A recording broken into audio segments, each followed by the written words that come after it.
بسم اللہ الرحمن الرحیم۔ کوئی حد ہے ان کے عروج کی، بلغ العلا بکمالہ۔ احباب وقار، معراج مصطفیٰ صلی اللہ علیہ وسلم کی نسبت والی وہ عظیم رات، شب معراج کی رات ہم گناہگاروں کو پھر سے نصیب ہو رہی ہے۔ احباب، یہ معجزہ معراج کیا ہے؟ یاد رکھیں، اللہ رب العزت نے ہر نبی کو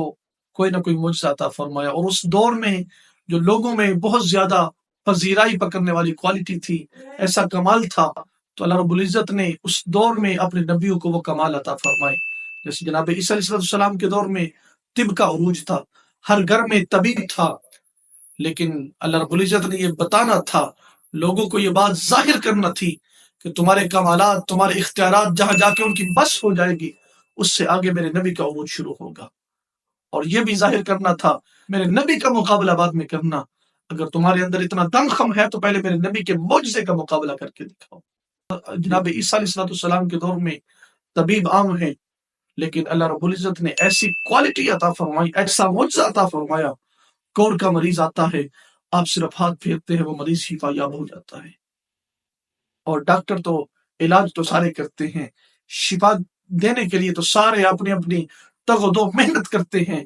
لیکن کمال یہ دیا، اللہ کا قرآن کہتا ہے وَأُحْيِي الْمَوْتَى بِإِذْنِ اللَّهِ، بندہ فوت ہو جاتا ہے، آپ صرف اللہ کے حکم سے ٹھوکر مارتے ہیں، وہ مرا ہوا انسان مردہ دوبارہ زندہ ہو جاتا ہے۔ اسی طرح جناب موسیٰ علیہ السلام کو اللہ نے معجزات عطا فرمائے، لیکن جب حضور کی باری آئی تو اللہ حضرت نے فرمایا کہ دیے سبھی انبیاء کو معجزے خدا نے، معجزہ بن کے آیا ہمارا نبی۔ اللہ رب العزت نے اپنے محبوب کو سر کے بالوں سے لے کے پاؤں کے ناخنوں تک سراپا معجزہ بنا کے بھیجا، لیکن جب سارے معجزوں کا ذکر ہوتا ہے تو ان معجزوں میں معجزہ معراج ایک ایسا معجزہ ہے جس کا تذکرہ قیامت تک کے انسانوں کے لیے باعث نجات بھی ہے اور باعث فخر بھی ہے۔ حضور کا ہر غلام سینہ تان کے کہتا ہے کہ سائنسدانوں، اپنی کوالٹی پہ، اپنی ٹیکنالوجی پہ فخر کرنے والوں، کبھی بھی تم حضور کا مقابلہ تو بڑی دور کی بات ہے، تم تو حضور کے معجزے کا بھی مقابلہ نہیں کر سکتے۔ یہ حکمت خدا بندی تھی، اللہ رب العزت جانتے تھے کہ ایک وقت آئے گا سائنس کا عروج ہو جائے گا، لوگ اپنے خربوں ڈالر لگا کے چاند پہ جائیں گے اور بڑے فخر سے کہیں گے ہمارا عروج دیکھیے، ہم چاند پہ پہنچ گئے، ہم نے چاند پہ جا کر پوری زمین والوں سے ترقی حاصل کر لی۔ لیکن یاد رکھنا، چاند پہ پہنچ جانا حقیقت صحیح، اور چاند قدموں میں لانا بڑی بات ہے۔ تم جتنی ٹیکنالوجی لگا کے، خربوں ڈالر لگا کے اس چاند پہ جا کے تمہارا عروج ادھر ختم ہو رہا ہے، میاں ادھر سے میرے محبوب کے عروج کا بھی آغاز ہو رہا ہے۔ تم جس چاند کے پاس اپنے خربوں ڈالر لگا کے جا رہے ہو،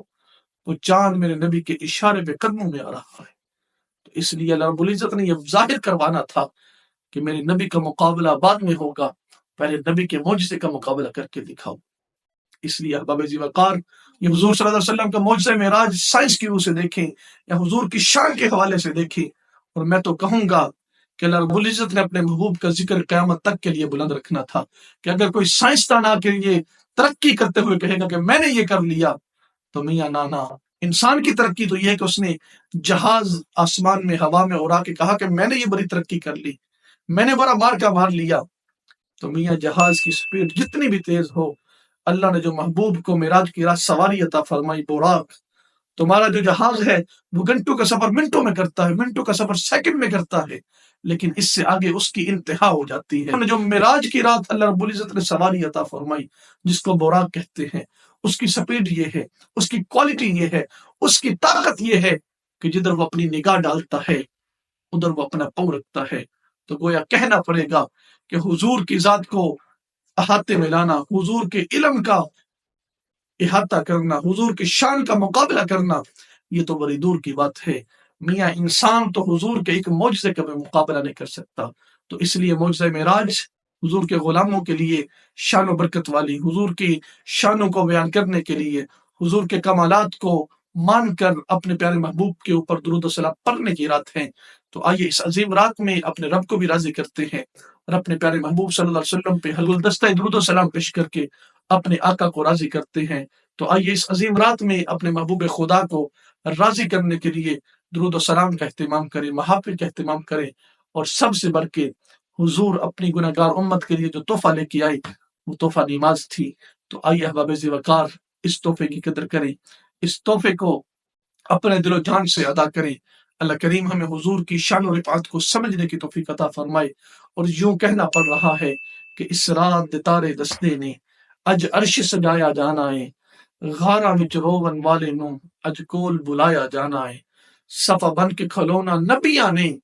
راہ مل کے بہنا ولیاں نے، محبوب دا سارے عرشیاں نوں دیدار کرایا جانا ہے، اور پاس بلایا پاس بٹھایا عرش پہ ان کو خالق نے، یہ تو آخر ہونا ہی تھا،